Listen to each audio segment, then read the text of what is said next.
दोस्तों, आज की दुनिया में कुछ लोग ऐसे भी हैं जो कर्ण को कमज़ोर दिखाने की कोशिश करते हैं। कर्ण कितने शक्तिशाली थे, कुछ लोग इसे छुपाने की कोशिश करते हैं और बिना पूरी बात जाने उनके बारे में कुछ गलत भी बोलते हैं। लेकिन भगवान श्री कृष्ण कर्ण को महाशक्तिशाली मानते थे।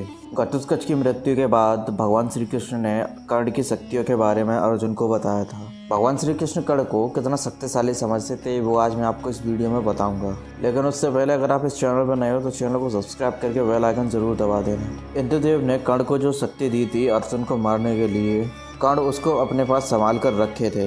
लेकिन कर्ण उस शक्ति को चलाने के लिए घटोत्कच पर विवश हो गए थे। और घटोत्कच की मृत्यु के बाद जब सभी पांडव दुखी हो गए थे तो भगवान श्री कृष्ण बहुत ज़्यादा खुश हो रहे थे। और भगवान श्री कृष्ण को इतना खुश देखकर अर्जुन बहुत ज़्यादा चौंक जाते हैं और भगवान श्री कृष्ण से इस खुशी का राज पूछते हैं कि माधव आप क्यों खुश हो रहे हो। तो भगवान श्री कृष्ण कहते हैं इंद्रदेव की दी हुई शक्ति को कर्ण ने घटोत्कच पर उपयोग कर लिया है।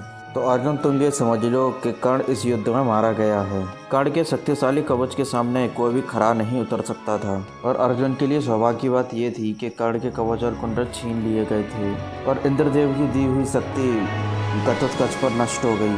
अगर कर्ण अपने कवच और कुंडल के साथ लड़ने आते तो वो देवताओं के साथ में 3 लोकों को भी जीत लेते।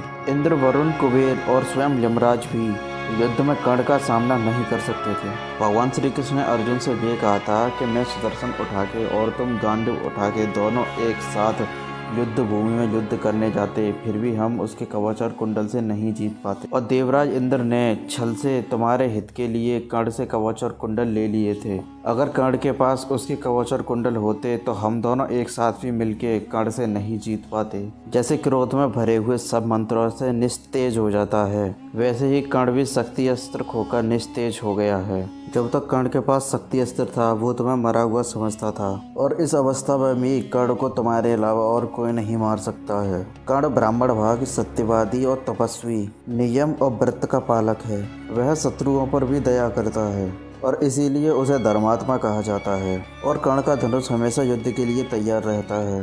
वन में दहाड़ने वाले शेर के समान वह सदा गर्जना करता है और जैसे दोपहर के तपते सूरज की ओर कोई देख नहीं सकता और वैसे ही पांडव और के बड़े बड़े योद्धा भी कर्ण की ओर नहीं देख सकते थे। और जैसे शरद काल के निर्मल आकाश में सूरज अपनी हजारों किरणें बिखेरता है, उसी प्रकार कर्ण युद्ध में हजारों बाणों की वर्षा करता है। और जैसे वर्षा काल में मेघ जल की वर्षा करता है और उसी प्रकार से कर्ण दिव्य अस्त्रों की वर्षा करते हैं। और चारों ओर मांस खून की बारिश करके भी देवता कर्ण को परास्त नहीं कर सकते हैं। कर्ण इंद्र की शक्ति और कवच और कुंडल को खोकर एक साधारण इंसान हो गए हैं।